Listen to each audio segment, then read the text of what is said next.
Hello, Awakened Creators, and welcome to this video. I thought it might be interesting for you to actually take a peek into my own creative process and have an opportunity to really get to know me on a little bit more of an intimate level and actually see what not a lot of people get to see because I create with the door closed. So to start off there, you saw me saging the canvas and saging myself and enter into a little bit of prayer because I do practice what I preach, and the Awakened Creators Invocation is something that I do perform prior to creating because I feel like it gets me in greater alignment with divine inspiration and really set aside my ego and my mind that might try to control the creative process and instead allow it to unfold naturally and in the way that is divinely intended. So I do recommend, if you haven't already checked out the Awakened Creators Invocation, that you do. And I have a whole guide to it you can download for free, and then it comes with the invocation, it comes with instructions on how to use it and all that good stuff. So you can see I've written some words on my canvas to help me stay focused on the theme, hope and love. This particular project is for a mental health awareness art walk, and I am someone who has been challenged by depression and challenged by anxiety in my life and challenged by alcohol abuse and suicidal ideation. So I definitely have a soft spot in my heart for people coping with those kind of issues because I understand firsthand how difficult they can be and how painful they can be. But I also, through my own experience, understand and have come to know that they can be overcome. So that is what I am focused on here in this piece. And of course, I'm not going to finish the whole painting in this video, but this will give you a rough idea of where it's going. So one of the things that I researched while creating the concept for this project was the fact that creatives seem to have a predisposition to mental illness and particularly depression and anxiety. And lo and behold, science supports this and says that yes, for whatever reason, and of course they don't know, but for whatever reason, particular sect of people who identify themselves as creative tend to be, it's like 10 times more likely to suffer from depression. I want to say the numbers for bipolar disorder were even higher. It's like ridiculous. Like what is going on here? What is going on here that people who are so creative are struggling so badly in this world? Now, I have my own ideas about this, and I'm not sure if all of you will agree with me. However, I do believe that our societies, unfortunately, as they are in the present time, are not designed to encourage creative expression. They are not designed to foster creative thinking. Our school systems are not designed this way.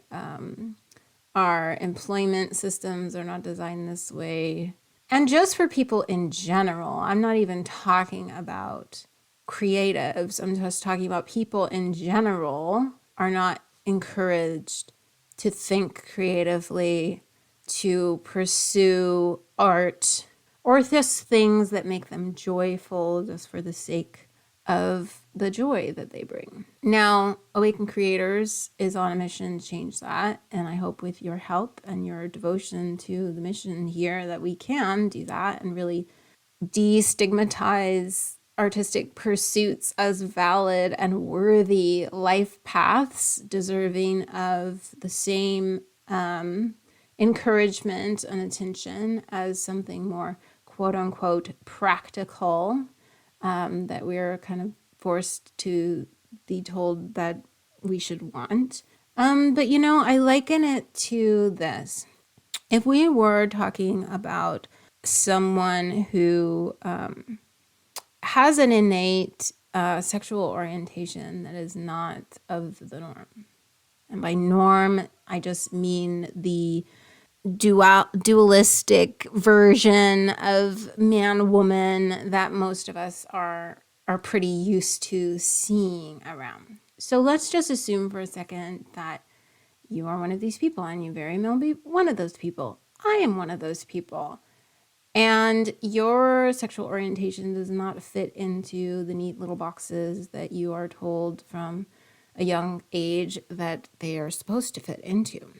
Well, what inherently happens to those souls, and what I believe is also happening to creatives who are born into a world that does not support or appreciate their creative essence. I mean, they didn't choose to be creative, they just are creative, is that you really damage, you have a scenario where you've damaged now someone's core essence. You've essentially told them that whatever it is that you are feeling inside that feels quite natural to you is somehow unacceptable, inappropriate for this world, and needs to be stifled or hidden or won't get you anywhere. Don't talk about it, don't share about it. Or you can share about it over here in this corner, but you can't share about it over here in that corner. There's all these little rules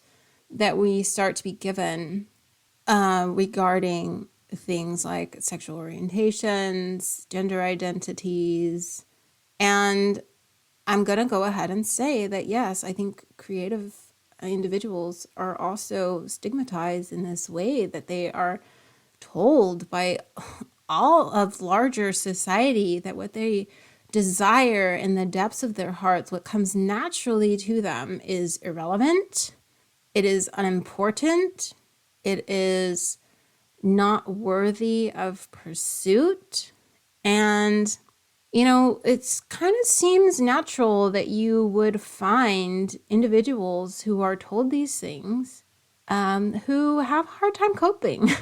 They have a hard time coping with a world that does not accept them as they are, that tells them that this innate thing that they feel so driven towards is wrong, or stupid, or irrelevant. And of course, there's I'm making this comparison for ease of understanding, and I know that folks who have different gender identities or sexual orientations face far, far greater struggles and, potentials for harm to themselves and the people that they love, much more than someone who identifies as an artist. I'm not.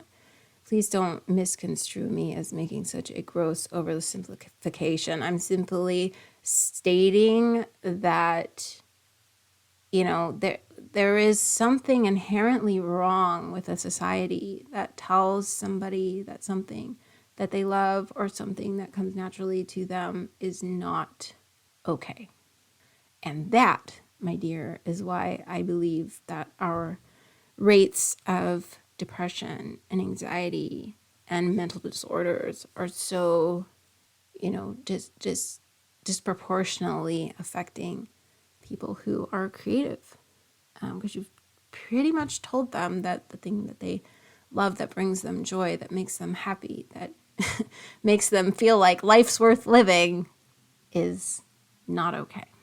So I wanted to, and here I am just slapping paint on the canvas. I cannot believe I already filled this thing up.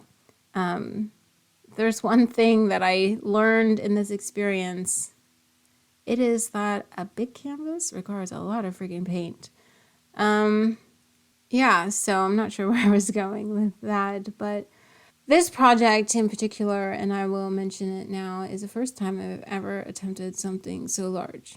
Usually well, first of all, I just started painting, seriously last year, and took art class over the summer, a drawing class. I've always been a drawer, but I never really practiced it, and I didn't ever get my skills up to par to where I really wanted them.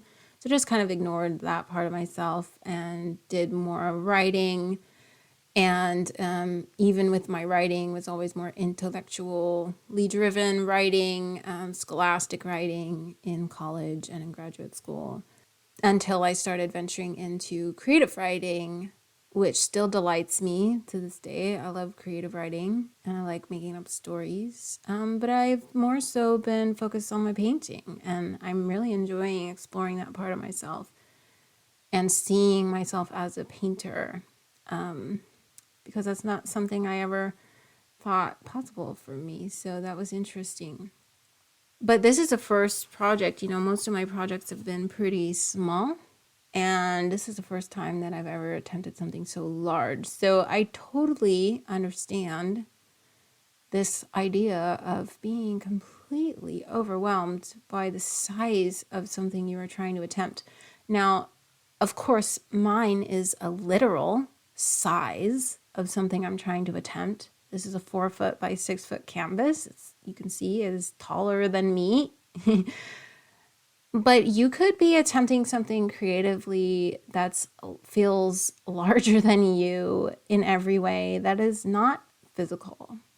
That is feels larger than you in every way, in terms of its scope and what you want it to do. Maybe it is starting a fashion line. Maybe it is creating an entire business for yourself that you could live off of, that your family could live off of.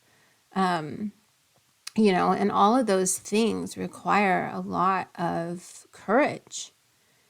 And again, to reiterate my summary of what I feel like our depression rates are higher, is because society is not really set up to support those big dreams when they come from an artistic or creative space. But just because that's how it is doesn't mean that that's how we live our life, right? If everybody just lived their life according to how things already are, we would still be in the Stone Age. We would not have progressed at all. People had to think of things that didn't exist at all and start asking themselves really big questions about, well, what's possible and how can I do that? And, well, what happens when I do this? And there aren't a lot of guarantees in life. And, that can be really scary, especially if this is something that you want to pursue, and support yourself off of. However, I truly do believe, and have seen it in my own life. My own life is proof that you can will it into existence, and the universe will support you when you follow your heart. It truly will. It truly, truly will. And it can be really hard to cultivate that level of faith and that level of trust in the universe and trust in yourself, but it is possible. And I would encourage each and every one of you to start. This isn't Amanda said to jump off a cliff kind of deal, but this is Amanda says to give yourself the opportunity to have faith, to believe just this once. And I'm here. If you're looking around and saying, but I don't have any support, I'm here. Awaken Creators is here. If you put something in the comments and reach out for help, people are here. People are watching these videos. People are engaging in this community. People are believing in what Awaken Creators is trying to do, and you are one of them, but you're not the only one. And so you're not alone. You're not alone. You have family here, whether you know them or not by name or physical appearance. Trust me when I say you will feel it in your heart that you have family here. And so with that, I will conclude this voiceover that ended up being much longer than I intended, but I hope that you enjoyed it. And I hope that we can speak again very soon. And I will give you an update on this beautiful painting that's really coming together. Take care. Namaste.